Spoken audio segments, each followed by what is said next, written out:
través de nuestra programación Caminando con Dios, la hora de la reforma. Y bueno, una vez más estamos con ustedes, estamos retomando. Esperemos que podamos cumplir, ¿verdad?, en esta nueva temporada de la hora de la reforma. Se nos había complicado un poco este compartir por causa de la diferencia horaria que tenemos con el pastor Arévalo, pero dada ya la circunstancia, ¿no?, que allí en Estados Unidos, en la zona donde vive el pastor César, nuestro querido hermano teólogo, allí en California, ¿no?, dado que allí cambia la hora, entonces ahora podemos tener esta facilidad, ¿no?, de poder volver a compartir la programación, la hora de la reforma. Ya voy a cederle la palabra a nuestro querido hermano el pastor César, pero antes voy a compartir aquí en los grupos, un segundo, así pueden los hermanos unirse a la transmisión. Ok, muy bien. Vamos a compartir por aquí. Perfecto. Muy bien. Entonces, estamos en vivo, estamos una vez más en una nueva etapa de la hora de la reforma. Y un gustazo, una vez más, poder contar con nuestro querido hermano, nuestro hermano pastor y teólogo César Arévalo, una persona que recomiendo mucho a la hora de aprender de la teología reformada y de la historia de la iglesia. Pastor César, bienvenido una vez más entonces a nuestra programación. Un saludo desde Uruguay. Hermano, gracias también. Un saludo a usted, un saludo a los hermanos de su página, a otros también que se unen. Realmente un gozo de unirnos en esta tarea de compartir historia, teología a los hermanos. Existe cantidad de gente que quiere aprender, mucha gente que necesita aprender.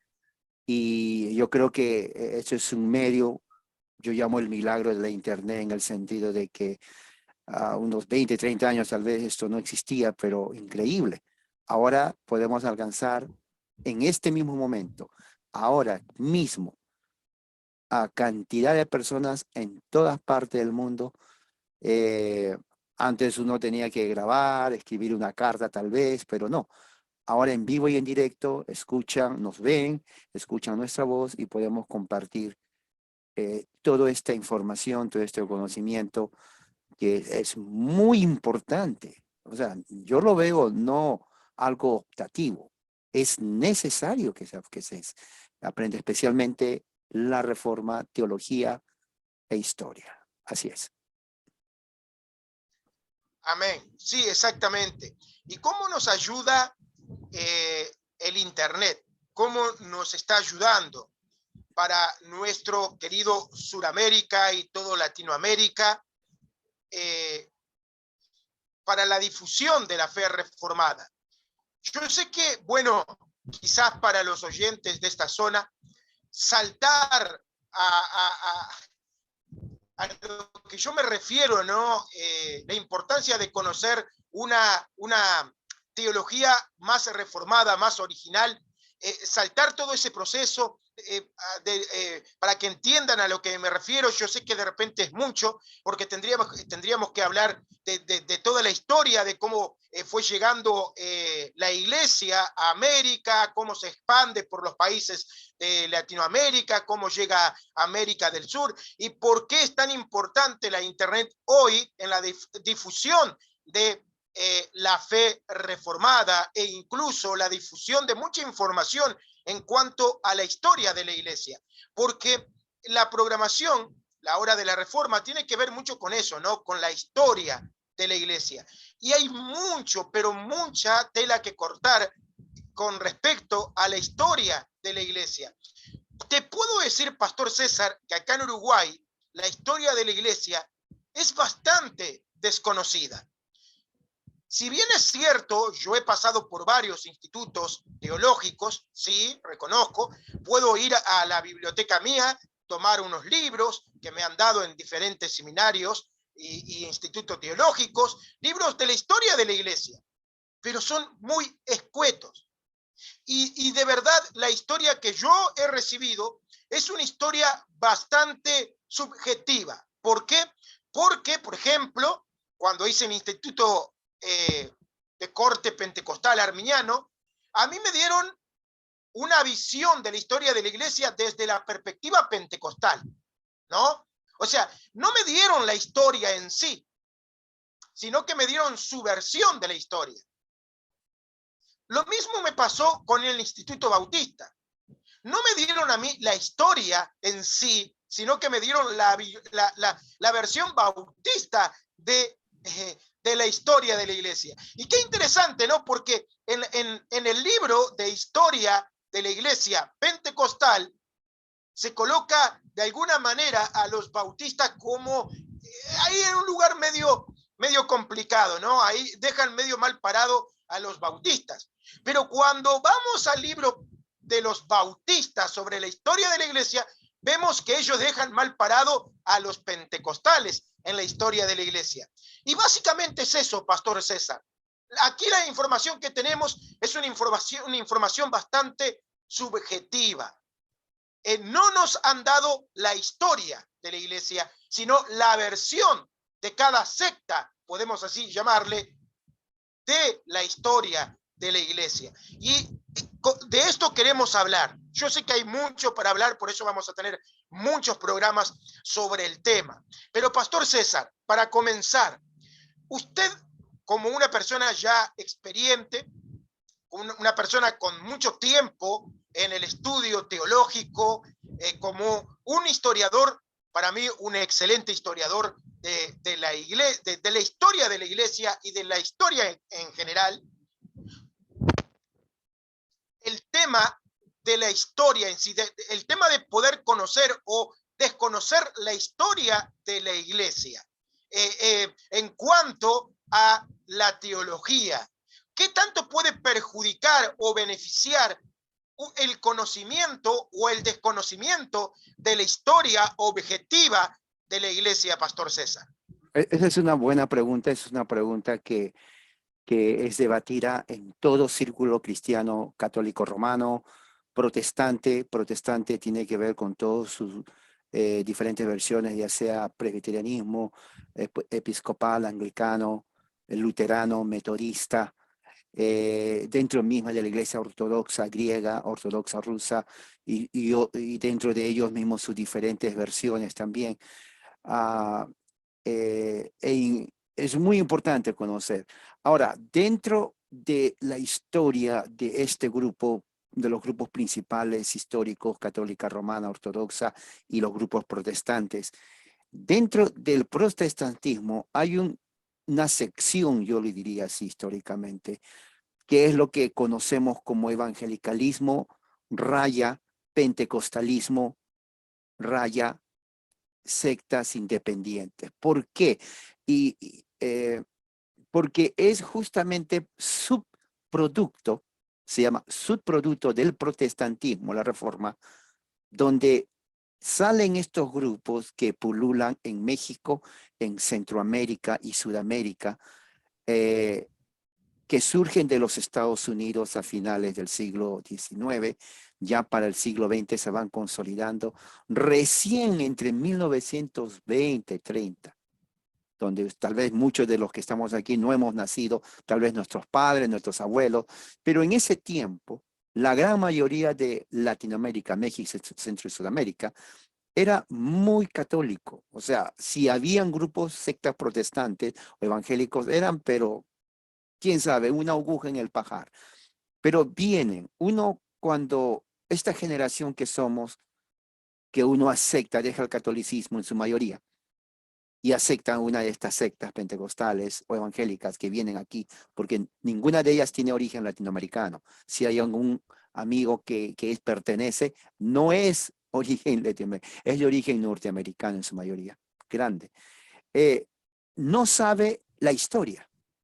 Conversando con ellos, ellos pueden decir, bueno, y se les pregunta, ¿cuál es la historia de tu denominación? Y la mayoría que no saben, porque es la verdad, ellos no estudian la historia, dicen, oh, bueno, la Biblia, no me importa. Una vez, más de uno, inclusive, me lo dijeron, inclusive así, hasta escribieron, no nos importa la historia, así literalmente. No nos importa la historia, no, no, lo importante es la fe. Okay, o sea, no historia, no importa saber el fundador, no, no, no, ¿para qué?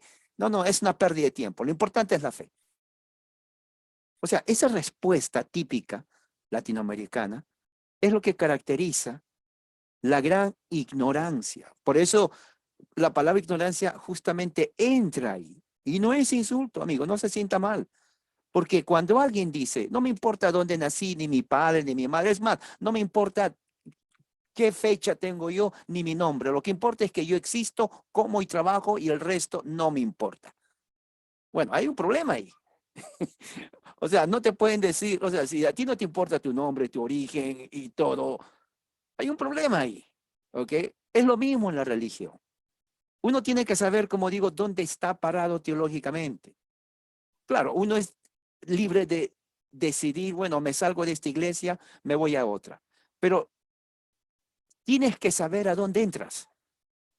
Por ejemplo, ok, ya no quiero ser de esta religión popular, ahora quiero ser de la iglesia Tercer Cielo. Esta iglesia Tercer Cielo fue fundada hace un año por fulano de tal. Ellos, como fue fundada hace un año, tenemos solamente un año de existencia. Las doctrinas cambian porque él es el único que hace todo eso. O sea, entras sabiendo a dónde entras. O sea, cuando alguien te dice de dónde es tu iglesia, dile, bueno, hace un año lo fundó fulano de tal, él agarra de aquí, agarra de aquí, agarra de aquí, agarra de aquí, y él mismo lo va cambiando porque él mismo es el fundador. Entonces ya sabes a dónde estás.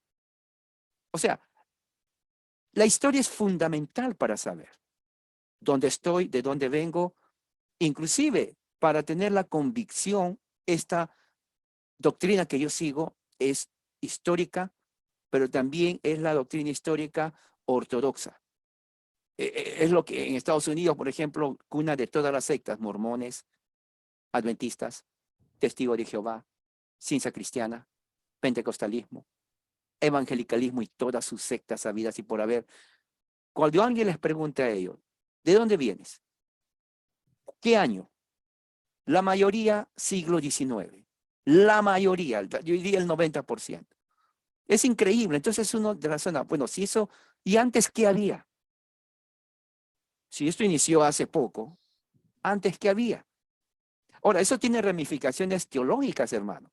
Porque si tu iglesia empezó en 1940, entonces antes, ¿qué había?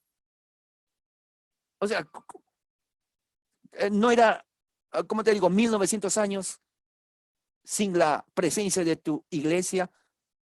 Teológicamente significa que, ¿qué pasó con los 1900 años de antes? ¿Cómo justificas? O sea, Dios se equivocó, Dios se olvidó y recién fundó tu iglesia y recién ahora es el verdadero evangelio. O sea, son preguntas que uno tiene que hacerse.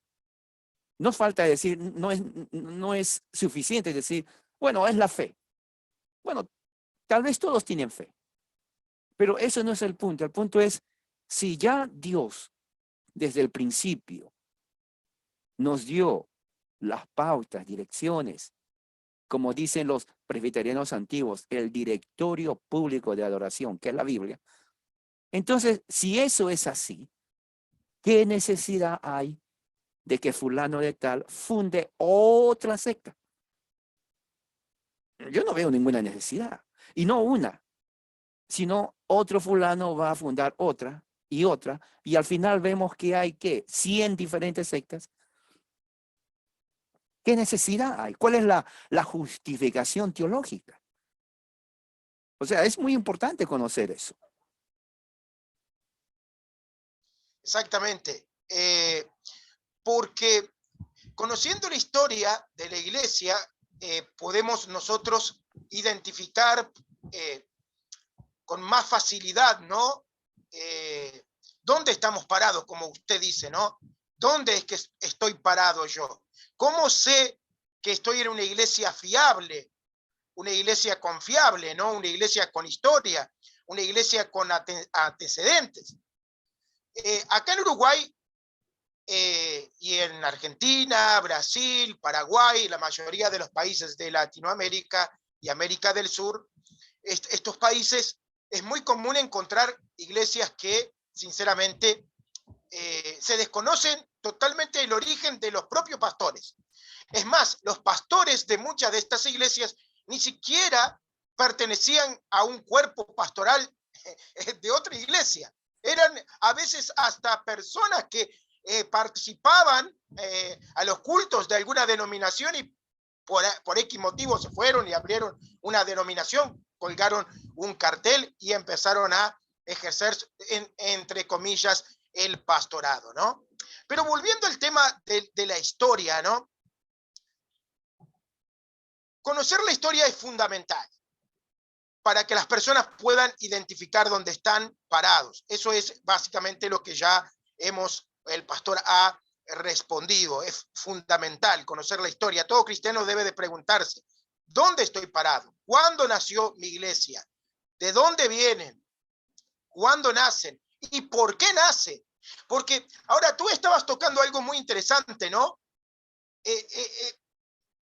Si hay una iglesia, supongamos, en el 1500, y se abre otra, ¿por qué se abrió otra iglesia? ¿Por qué es que se abrió otra si ya hay una? Si ya existe una. ¿Cuál fue la razón? ¿Cuál fue la motivación? Y ahí es donde entra el gran complejo o el fenómeno que surge de las divisiones que los católicos, de alguna manera, los católicos romanos tienen razón cuando nos echan en cara y nos dicen que el protestantismo ha sido el origen de las más de 4.000 denominaciones, o 40.000 o no sé cuántos.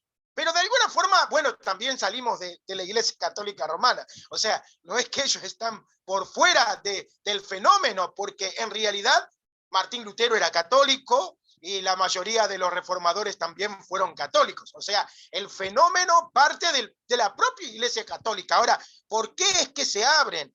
¿Y por qué después siguen abriéndose? Entonces, ahí hay una respuesta, creo que hay una respuesta fundamental, ¿no, Pastor César? ¿Por qué se han dado las divisiones, Pastor César? ¿Por qué se han dado las divisiones una cosa a muy lo largo de la importante. historia? Una cosa muy importante es, por ejemplo, cuando vemos, por ejemplo, en las escrituras, partiendo de la Biblia, una de las grandes razones, de las razones que Pablo escribe sus 13 cartas, es más, Pablo escribió más de 13 cartas, pero se han perdido por una u otra razón.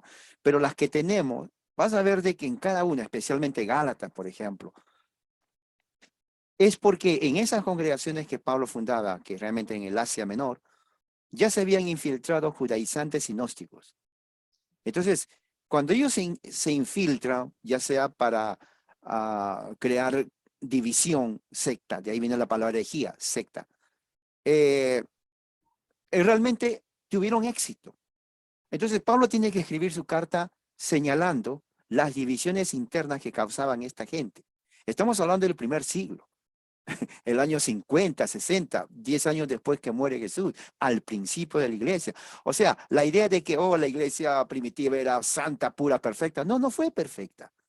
No fue perfecta la iglesia primitiva.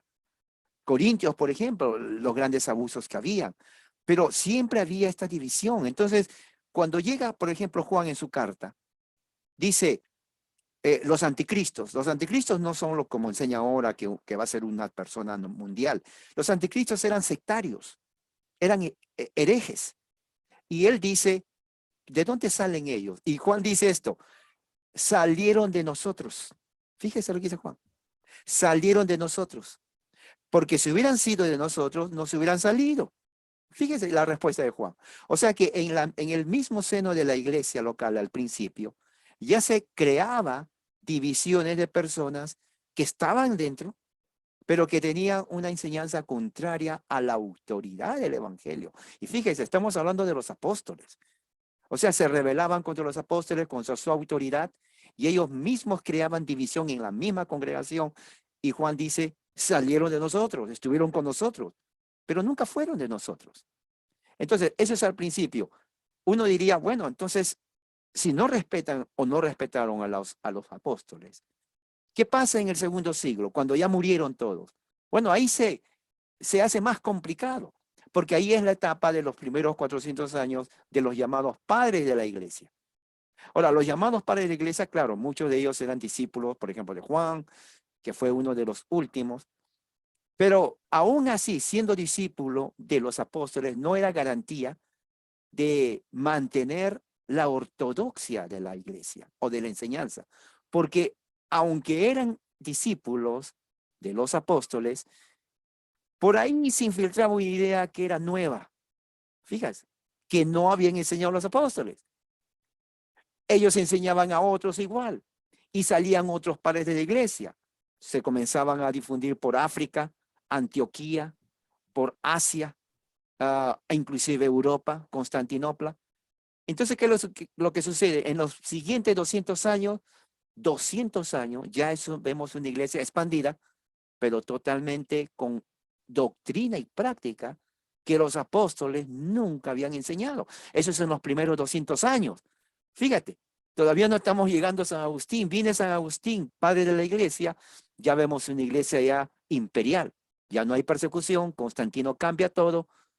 Entonces, cuando ya Constantino y Teodosio dicen el cristianismo religión oficial, entonces ellos ya no son perseguidos y cambia totalmente inclusive la liturgia. Si alguien se pregunta qué es liturgia, es la forma de llevar a cabo la adoración, ¿no? Los sacramentos. En la Biblia no vamos a ver que el matrimonio es sacramento, pero ya se comienza a enseñar el matrimonio como sacramento. En la Biblia no vemos el sacramento de la unción antes que uno muera, en el momento de morir. No había eso, pero ya comenzamos a ver otras prácticas y enseñanzas que se van desarrollando. Todo eso, la divinidad de Cristo, por ejemplo, un tema principal de donde se dividen inclusive sectas. Estamos hablando de qué? Del siglo IV, 300 en adelante. ¿Es Cristo Dios o es Cristo solamente humano? Y si es Cristo hombre y humano, ¿quién es más? ¿Es más humano? Y si Cristo es humano, pero al mismo tiempo es Dios, entonces María es la madre de Dios. Entonces, si se dan cuenta, comienzan a surgir debates teológicos que llevan a la división de iglesia, de grupos. Unos dicen sí, otros dicen no. Y prácticamente la historia del cristianismo hasta nuestros días ha sido una historia, diríamos, de divisiones internas, teológicas y también política y de poder.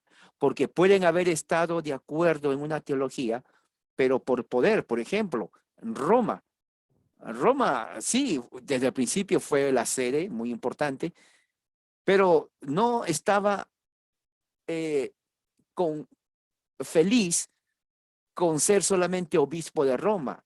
Él ya quería ser obispo de Roma y de la cristiandad. Entonces, ahí había un choque con los otros obispos. ¿Qué prerrogativa, autoridad tenía Roma sobre otras iglesias? Entonces, todo eso, política interna, poder, temas teológicos, inclusive geografía, hacían de que de una u otra manera la iglesia comience su unidad, que era tan central en Jerusalén al principio. Bueno, está en Jerusalén, pues tan cerca. Pero si una empieza en África, la otra va a Asia, la otra va a Europa, la otra se expande en todo el Medio Oriente. Diferente lenguaje, diferente distancia y puntos teológicos. Obviamente que va a haber una fragmentación. Y claro, hay un grupo mayoritario, la Iglesia Católica Latina o Romana, de ese entonces se va desarrollando, crece en poder y en número, pero los problemas teológicos internos no se resolvieron. Tanto era eso que el poder papal ya no fue solamente obispal o episcopal, sino era político. Entonces el papado llega a formar no solamente, como ellos dicen, las llaves del reino espiritual, sino las llaves del reino político.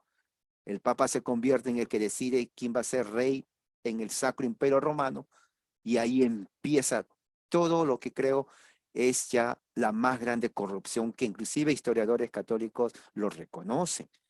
¿Ve? Entonces, las divisiones empiezan en el primer siglo y comienza y sigue por razones internas, teología, y también externas que no tienen nada que ver con religión, poder político de los obispos. Y aunque parezca mentira, la historia nos muestra que todo el cristianismo está lleno de una Europa, 1500 hasta 1700, 200 años de guerra. ¿Entre quiénes? No musulmanes, todavía no, aunque hacían su parte, entre aquellos que creían en Cristo.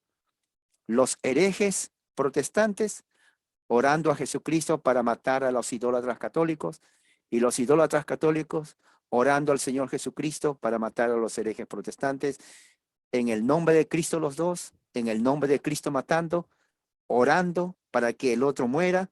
Las Europas se llenó de sangre, no de agnósticos ni de paganos, de cristianos. Eso para que te des cuenta de que no es solamente una división sectaria, era a muerte, hermano. Millones murieron en el nombre de Cristo. La pregunta es, ¿quién fue al cielo? ¿El católico o el protestante? Ahora, no solamente eso, luteranos, nada que ver con los calvinistas.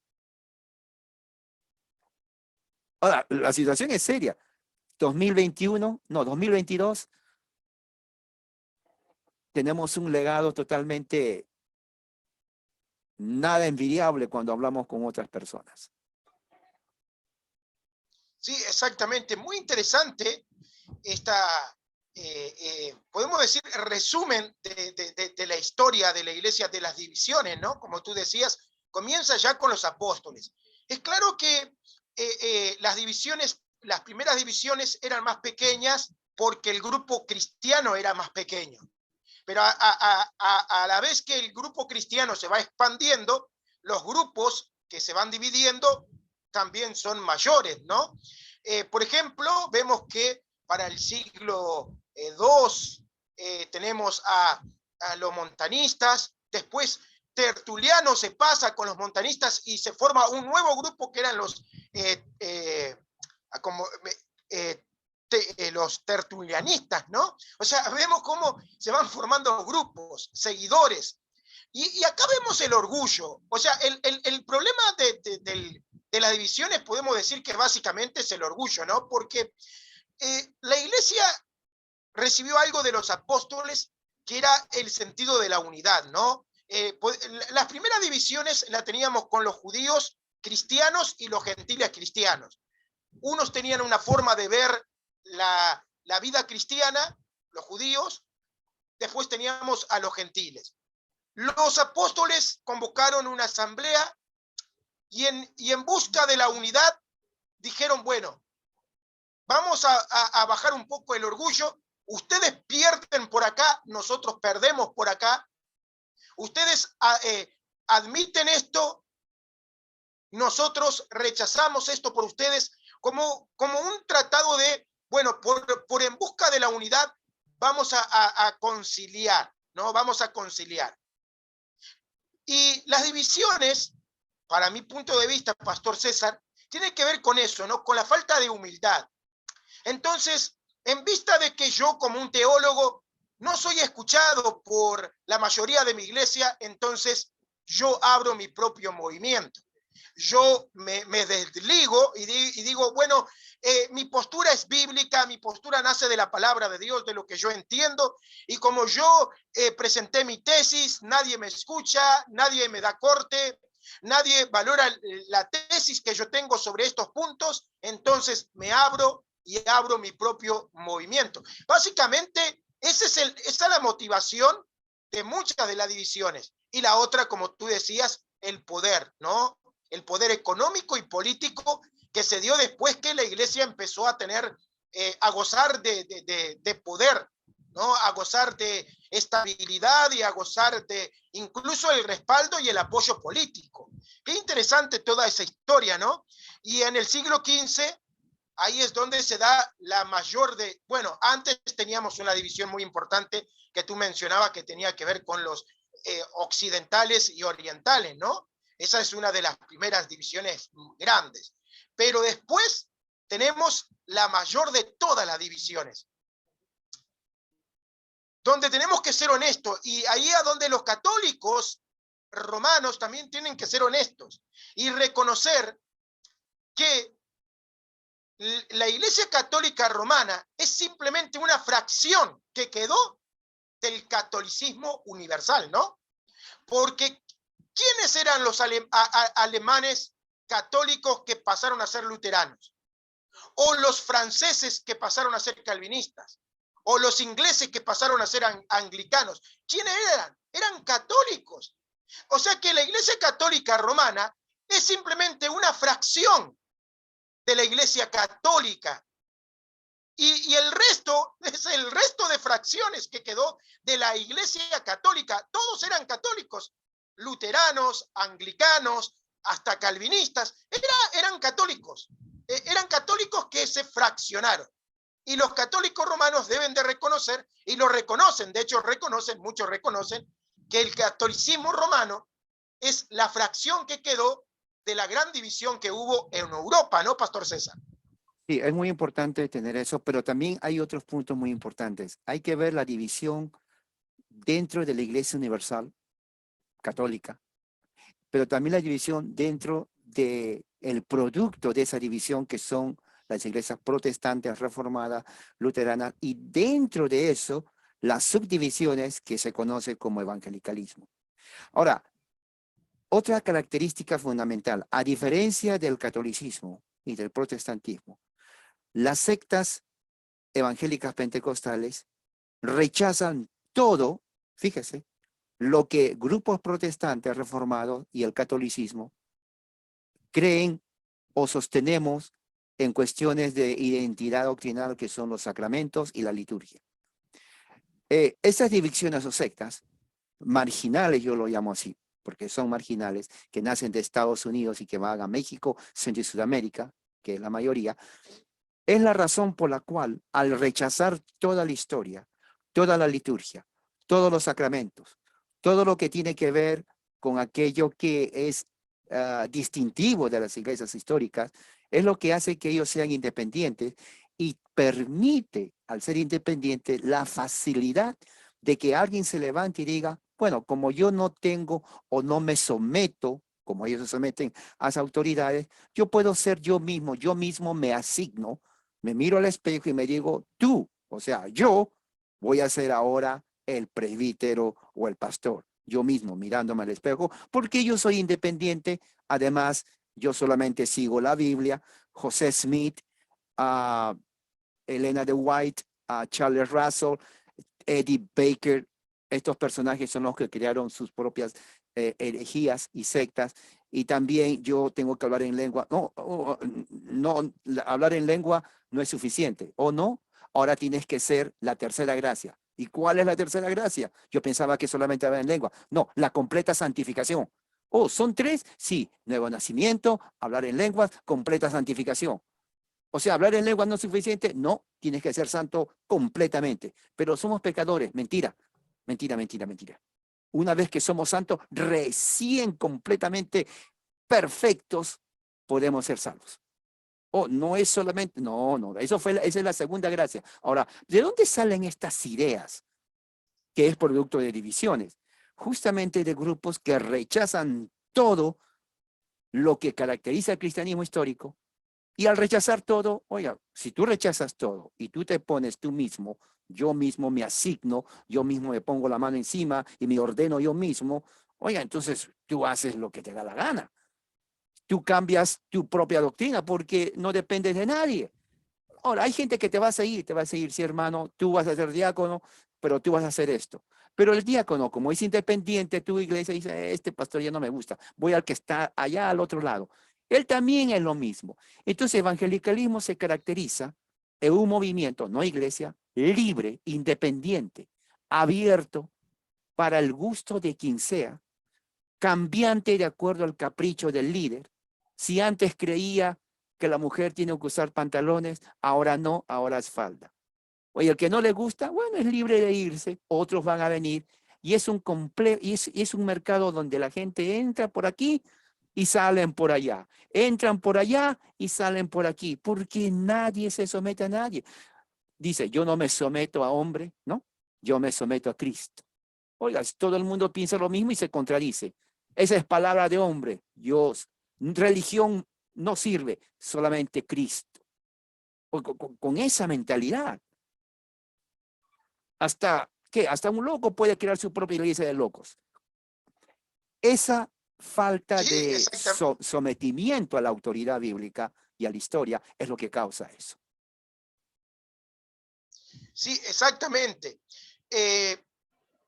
Y esto es lo que estamos viendo por estas zonas, ¿no? Personas que no tienen historia, no tienen un legado, no tienen una base, no tienen una estructura sólida que uno pueda decir, bueno, yo voy acá porque voy a recibir una consejería formal, voy a recibir una enseñanza formal, voy a recibir un legado, voy a pertenecer a esta iglesia y a mí se me va a transmitir toda una historia de 2000 años de iglesia, porque la iglesia tiene 2000 años aproximadamente. Y a mí como cristiano me deben de pasar toda esa historia. Exacto. Pero lo extraño es que hoy por hoy no existen esos 2000 años. Máximo 50, 60 años de tradición. Sí. Y te dicen, no, porque la iglesia pentecostal, los 3 saltos de gloria, no tiene esa costumbre. Hace 60 años que nosotros venimos manteniendo esto. Ah, ok, 60 años. Pero ¿qué pasa con los otros 2000 años? O sea, ¿qué pasa con el resto de la historia de la iglesia cristiana? Y acá es donde viene el tema, ¿no? Por ejemplo, estamos viviendo nosotros la Semana Santa y vemos que muchas personas repudian el término, repudian la frase, como también la Navidad y como otros sacramentos y cosas que la iglesia históricamente ha celebrado. Y acá incluso podemos poner a movimientos históricos de la Reforma incluso que rechazan este tipo de conmemoraciones. Entonces, yo quiero leer una cita que me parece interesante de la Confesión de Fe de Westminster, que dice lo siguiente, del artículo 3. Dice así, todos los sínodos y concilios desde los tiempos de los apóstoles, ya sean generales o particulares, pueden errar y muchos han errado. Por eso es que no deben ser la regla de fe o de conducta, sino una ayuda para ambas. Pastor César, aquí nosotros vemos, al menos yo entiendo, que la Confesión de Fe de Westminster está dejando una puerta abierta para un análisis a largo del tiempo, para que la iglesia tenga la libertad de poder incluso analizar las propias confesiones que se dieron en ese momento. Y no volverse simplemente fundamentalistas y decir, bueno, nos quedamos en el siglo XV. Y lo que se dijo ahora es infalible, porque de alguna forma sería como quitarle la infalibilidad al Papa y dársela a los teólogos de la época. Pero de alguna forma los propios teólogos, personas respetadas, bíblicas, personas de Dios, ellos dejan abierta una ventana aquí, porque eso es lo que se entiende, una ventana a que la iglesia, mientras esté en la tierra, debe de seguir estudiando y analizando sus doctrinas a la luz de la verdad y de la historia. Y, pastor, ahora como haciendo un paréntesis por causa de la semana que estamos viviendo, el rechazo que nosotros estamos viendo de muchos movimientos hacia la Semana Santa, la Navidad, tiene que ver con esto, ¿no? Con personas que han rechazado toda la historia de la iglesia, toda la historia, todo lo que han enseñado los padres de la iglesia, los concilios, ya no saben lo que quiere decir madre de Dios. Cuando un evangélico escucha madre de Dios, piensa que están hablando de que es la madre del Dios Padre, Hijo y Espíritu Santo, y te dicen, por ejemplo, me está diciendo que Dios, antes de Dios existía María. O sea, preguntas incoherentes porque realmente están mostrando el desconocimiento que tienen de la historia y la tradición de la iglesia, Pastor César. No, es lo que acabo de decir. quiero que escuchen y esto lo repito y lo voy a seguir repitiendo. Amigos evangélicos pentecostales que se han hecho evangélicos pentecostales en algún momento en su vida cuando tenían 25 años o 30 años o lo que sea. Su historia es reciente. Esto es verdad. Pueden ustedes, como dije hoy día, hagan Google, pongan historia, origen de la iglesia. Y no viene de Jerusalén, o sea, que no le engañen. Viene aquí de Estados Unidos. ¿Ok? Viene aquí de Estados Unidos. El desconocimiento de 1800 años de historia de iglesias ortodoxas, o sea, de sana doctrina, producto de debates teológicos como la cristología, como los sacramentos, no nace del aire. Eso sostiene, eso caracteriza el cristianismo en realidad. Las sectas evangélicas pentecostales, que tienen historia, pero la historia es de Estados Unidos, de hace poco nomás de aquí, no nace en Uruguay, no nace en Perú, no nace en Argentina, ni en Chile, ni en México, ni en Centroamérica, nace aquí en Estados Unidos. Si algún día vienen a Estados Unidos, yo vivo aquí a unas 70 kilómetros de la casa donde se originó el pentecostalismo. Es una casa que todavía está ahí en pie, como museo referencia. Aquí, no fue en Jerusalén, amigos. Si alguien le dice fue en Jerusalén, no fue, fue aquí en Estados Unidos. Y hablaban inglés, ¿ok? Hablaban inglés para que se dé cuenta.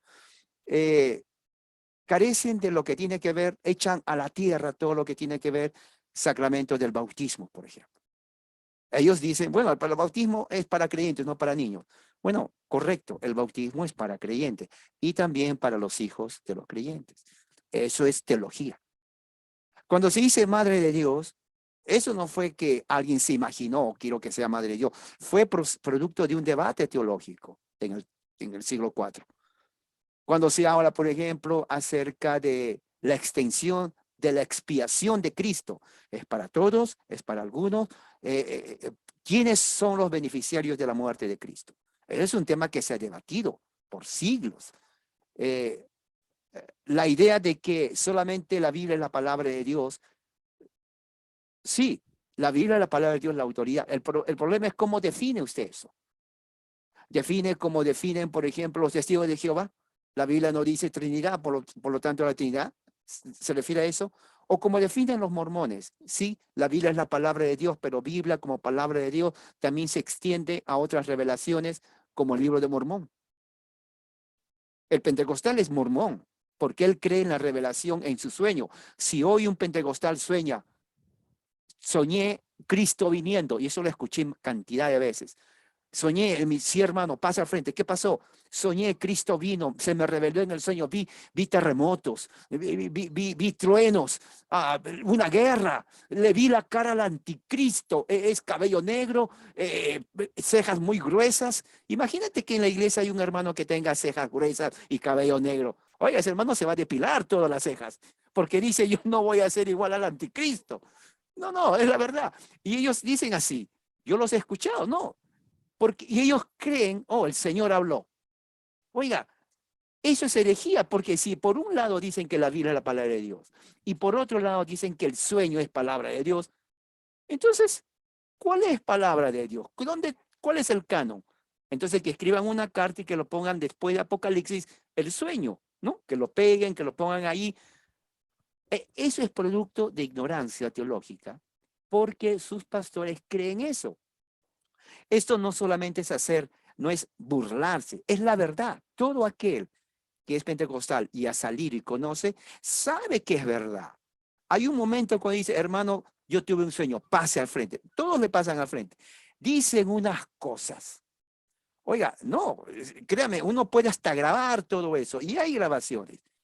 Entonces la pregunta es, ¿dónde está la sanidad teológica? ¿Quién pone un fin a esa, yo lo llamo circo teológico, de visiones, de sueños? Cualquiera es profeta. Yo soy profeta, ¿sí? Sí, ¿desde cuándo? No sé, pero soy profeta. Yo profetizo como esto de la guerra de Rusia y Ucrania, ¿no? en Facebook, vean, profeta anuncia que a partir de ahora dice va a haber más guerra. Oiga, guerra siempre ha habido. ¿Qué profecía es que va a haber más guerra? O sea, no, y la gente dice amén, amén, amén, amén, amén. Eso es ignorancia teológica. Y mi pregunta, yo cuestiono y digo, ¿en qué beneficia estas sectas a la mentalidad de una nación? Por ejemplo, Uruguay. ¿En qué beneficia positivamente a la cultura de Uruguay estas sectas? En realidad, ¿en qué beneficia para el bien de la cultura? Usted, hermano, que está ahí, ¿en qué beneficia?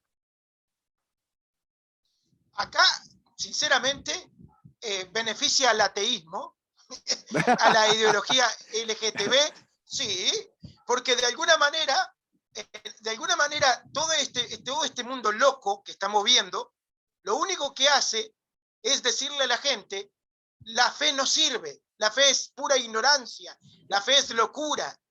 El ateísmo es mucho más científico, mucho más lógico, mucho más razonable. Porque claro, si nosotros comparamos el ateísmo con una persona que vive en base a los sueños, a las visiones y a las revelaciones, por supuesto, una persona más o menos inteligente va a decir, no, yo soy ateo. No quiero saber nada con ese tipo de religión. Y lamentablemente, lo que hacen es empujar a la gente a cualquier cosa que no sea justamente religión. O sea, básicamente estropean la fe de la gente, la esperanza o la visión de la gente sobre lo que es una iglesia. Se pierde el respeto, ¿no? O sea, básicamente acá un pastor no puede decir en la calle que es pastor porque se van a burlar de él. Por ser pastor se van a burlar. ¿No? Se le perdió el respeto al pastorado. No digas que sos pastor porque lo más seguro que se vayan a mofar de tu vocación. Ya, lamentablemente es así. Y fíjate que estamos entrando a una época digital. Ya estamos dentro, este es el futuro de lo que las abuelas hablaban. Oh, en el futuro. Bueno, este es el futuro. Y en este futuro que estamos viendo, uno podría decir, bueno, ¿cuál cristianismo? ¿No? Por ejemplo, en Facebook, uno de los beneficios de Facebook es que uno puede ver la nomenclatura de las ideas tanto políticas como religiosas, de aquellos que hablan. Y si tú ves los comentarios, hay comentarios totalmente que no tienen sentido. O sea, el adagio antiguo, si no tienes nada bueno que decir o algo con sentido común, no escribas, ¿no? Hace poco, unas semanas, personas que odian el catolicismo, burlándose del catolicismo, es eso, defensa de la fe de la otra persona, burlarse del catolicismo, haciendo una caricatura de lo que no creen o de lo que el catolicismo no cree, burlándose, pensando que de esa forma, oh, ya lo refuté burlándome, insultando. Esa mentalidad evangélica paupérrima, mediocre, es lo que alegra a aquellos que odian el catolicismo, cuando en realidad lo que están mostrando es ignorancia. Yo puedo diferir de un católico en áreas, pero tengo que ser honesto en no decir algo que ellos no creen. Decir, por ejemplo, oh, el católico, diríamos, su Dios es la hostia. No dice eso que el Dios, que la hostia es Dios del católico. Yo he sido criado en un ambiente católico y hasta donde sé, me han enseñado la Trinidad, respetar los 10 mandamientos. Mi fe cristiana no nació cuando me hice evangélico, reformado.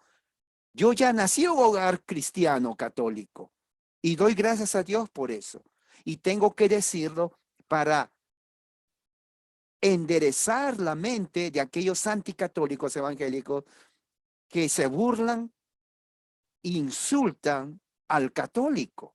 O sea, es más, el sentido de respeto, la Biblia dice, uno tiene que respetar. Entonces, ¿qué clase de testimonio evangélico es cuando el evangélico insulta y falta respeto a otros? Una cosa es hablar de diferencias, pero otra cosa es insultar y burlarse de otro. Eso, si ellos se creen más cristianos que el católico, entonces burlarse no es signo de cristiandad. Burlarse no es signo de ser lleno del Espíritu Santo. Sí, exactamente. Eso es lo que estamos viendo, ¿no? Ataques ridículos, hacer muñeco de paja, hacer caricaturas de lo que nosotros, o sea, de lo que la persona cree que creen los católicos, porque ni siquiera es lo que creen los católicos. Si bien es cierto, me encantó una publicación de hace poco de un hermano, un teólogo católico, que puso allí un video donde hay católicos que besan una estatua, la acarician y todo. Y el propio católico, él dice, esto es producto de la falta de enseñanza de los sacerdotes de mi iglesia, la católica. Sí. Porque, claro, eso pasa, pero pasa en cualquier denominación, pasa dentro del mundo reformado, porque ¿qué es lo que estamos viendo también? Que dentro de la iglesia reformada hay personas que se abren una cuenta en Facebook y empiezan a hablar de la elección incondicional, de la perseverancia de los santos y de diferentes cuestiones sin conocer el tema. Y lo único que hacen es perjudicar, porque se sienten reformados, pero no dominan la teología reformada. Hay algo y después, claro, que sí, quiero solamente decir lo que tú hiciste. Hace unos años hay una persona que abrió diciendo estudiando el calvinismo. El título implica van a estudiar el calvinismo, obviamente, ¿no? Si pone estudiando el calvinismo, uno entra para ver del calvinismo. Pero lo primero que hace, y casi todo su página, me atacaba a mí. Y yo dije, un momento, tú dices estudiar el calvinismo. Yo le escribí. Número uno, yo no soy calvino, para que hables de mí. Pero número dos, tú me atacas a mí. O sea, te pasaste 3 horas en estudiando el calvinismo, tu página, atacándome a mí. O sea, los que entran no van a estudiar a Calvino, van a leer todos tus ataques hacia mí. O sea, tú tienes una sección conmigo. Y yo le dije, cambia el nombre y al menos sé honesto y decir atacando a César Arévalo. Porque eso es lo que estás haciendo. Nada de Calvino atacándome a mí. Bueno, eso es parte de lo que yo decía al principio, ¿no? Cuando estudié en otras instituciones cristianas, a mí me daban una versión de lo que querían los otros movimientos, pero una versión desde lo que ellos creían que los otros movimientos enseñaban. Y claro, a mí me dan un libro que dice aprendiendo sobre el luteranismo, pero lo único que veo es ataque al luteranismo.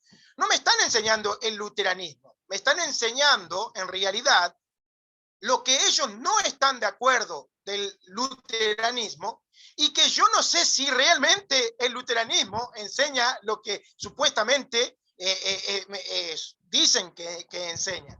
Y esto es lo que sucede, ¿no? Y es lo que pasa. Entonces, muchas personas ven este tipo de páginas, ven este tipo de publicación, incluso de personas reformadas, que se largan a enseñar cosas que desconocen y entonces las personas hacen después refutaciones a fantasmas que no existen en realidad, porque esas enseñanzas no son propias de la teología reformada, ni del luteranismo, ni del catolicismo, ni nada de eso. A veces son cosas que se originan de repente de una persona que no tiene conocimiento y se larga a enseñar. Otras son de las imaginaciones de las personas que, como ven una frase, por ejemplo, elección incondicional. La persona dice, ¿qué querrán decir con elección incondicional? Y ya hacen un post refutando la elección incondicional, pero ni saben de qué trata la elección incondicional. Y terminan atacando la idea que ellos se imaginan de lo que significa la frase, pero no la enseñanza en sí propia de la fe reformada. Y esto pasa con el catolicismo. El evangelicalismo se ha dedicado a poner al católico como el diablo, como los demonios, como los perdidos, los condenados, ¿verdad? El domingo estuve en un pueblo donde tenemos una pequeña misión, donde queremos allí establecer una iglesia a largo plazo, a medida que Dios nos vaya ayudando, y hemos recibido hermanos católicos.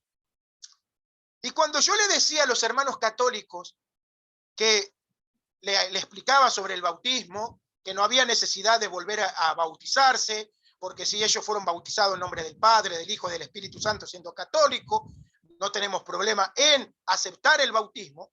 Otros que venían de iglesias evangélicas, claro, quedan mirando con unos ojos así, como diciendo, ¿y esto? ¿Cómo vamos a recibir a católicos, verdad? ¿Cómo vamos a recibir su bautismo cuando en realidad los católicos son hijos de la bestia, de la gran ramera? Porque claro, la iglesia católica es la gran ramera. Hijo de la bestia. Y esto es parte del, claro, pero esto es parte del desconocimiento, ¿no? Pastor, de lo que nosotros estamos hablando, el desconocimiento de la historia. Y para ir cerrando, porque tenemos mucho para hablar sobre este tema, después de, vamos a organizar bien los temas para tratar. Pastor, solamente le quiero hacer una pregunta, ahora hablando un poco con los hermanos reformados. Y usted como reformado, entonces, y un referente, porque sé que usted es un referente, muchos hermanos reformados siguen su página, siguen sus enseñanzas. Entonces, quiero hacerle una pregunta. Usted como reformado, ¿usted siente que tiene la libertad de analizar la doctrina reformada y las confesiones reformadas y cuestionarla, o para usted es infalible? Bueno, esa es una excelente pregunta y va a todo reformado, número uno, todo verdadero presbiteriano y reformado, sabe que las confesiones y los credos no son infalibles, sino son documentos que, diríamos, identifican lo que es la fe reformada. Fíjese lo que es la fe reformada. Es una forma que si uno quiere saber qué es la fe reformada, como dijiste, en vez de caricaturizar lo que no es, que estudie las confesiones, los credos, los catecismos. No son infalibles en el sentido de que es inspiración de Dios. Lo único que es inspiración de Dios es la Biblia. Todo presbiteriano sabe que están subordinados a la escritura. Tanto es eso que cuando uno quiere ser admitido como ministro, tener la ordenación, le pregunta, ¿usted tiene alguna reserva personal con algún artículo de la confesión o el catecismo? O sea, en ese momento uno tiene la oportunidad de decir, por ejemplo, sí, tengo una observación, yo no estoy de acuerdo con, digamos, capítulo 3 de la confesión, artículo 3. Entonces yo tengo un ejemplo claro de un tema que fue candente en la Iglesia Presbiteriana Reformada, fue el uso de alcohol o vino en la Santa Cena. Presbiterianos reformados no usamos jugo de uva, es vino puro. Pero algunos, por motivos ellos de debilidad, porque alguno de sus miembros fue alcohólico, dice que no, que en la Santa Cena, en vez de usar vino puro, que al menos se use jugo de uva, al menos para esa persona. Y fue un debate, porque uno puede decir, bueno, ¿cuál es el problema? Que lo pongan solamente para una persona, ¿no? Uno podría decir, bueno, no hay problema. El resto vino y solamente para esa persona un juguito de uva. Y se acabó. Pero el punto era que los que realmente creían, como quien dice, así, absoluto, tiene que ser vino, se opusieron a eso. Estas personas, estos hermanos, escribieron una refutación increíble. Los hermanos hicieron un buen trabajo de investigación justificando su oposición al uso de vino, ¿no? En una forma absoluta por ese caso. Eso es un ejemplo de lo que tú dices, que los hermanos tenían la libertad de oponerse a tal vez a algo o una práctica que ellos consideraban que no está correcto. Eso no quiere decir que fueron herejes. Ahora, en otras palabras, uno puede objecionar siempre y cuando tú tengas una objeción, como por ejemplo el uso de, digamos, de salmos solamente. Alguien puede decir, sí, los salmos, pero también los signos. Ahora, es un tema muy candente. ¿Okay? Dentro del presbiterianismo, en forma general, se canta himnos, con excepción de algunos grupos muy pequeños, pero la mayoría dice sí. Y es algo, y si alguien dice no, o dice, ¿sabes qué? No, yo creo salmos, sí, muy bien, pero también himnos, no te pueden ordenar. Tienes que ir a otra denominación presbiteriana que acepte eso. Son ejemplos. Ahora, referente a cuestionar, bueno, si bien es cierto, esos credos, catecismos y confesiones son, diríamos, lo que distingue los distintivos de la fe reformada presbiteriana, incluyendo luteranos, anglicanos, episcopales, reformados, presbiterianos, hasta bautistas también. Eso no quiere decir de que uno tiene que ponerlo en igualdad con la escritura, no. Uno puede cuestionar siempre y cuando en el momento que tú cuestionas un artículo, digas, esta es la razón por la cual yo cuestiono esto. Por ejemplo, el caso de la justificación. ¿Justifica la muerte de Jesús a todos o justifica solamente a los elegidos? Y es un tema hasta ahora. Muchos dicen justifica a todos siempre y cuando crean.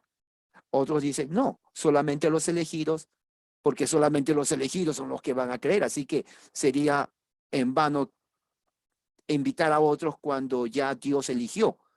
Y ese es un tema debatible en algunos puntos, congregaciones. Entonces, si la iglesia cree en el otro y otro cree diferente, él puede cuestionar. El problema está en que si el consistorio dice está bien, no hay problema, pero si dicen no, no lo podemos aceptar porque objeciona eso, bueno, va a tener que buscar otra congregación, ¿me entiendes? O reservárselo. O reservárselo, ¿me entiendes?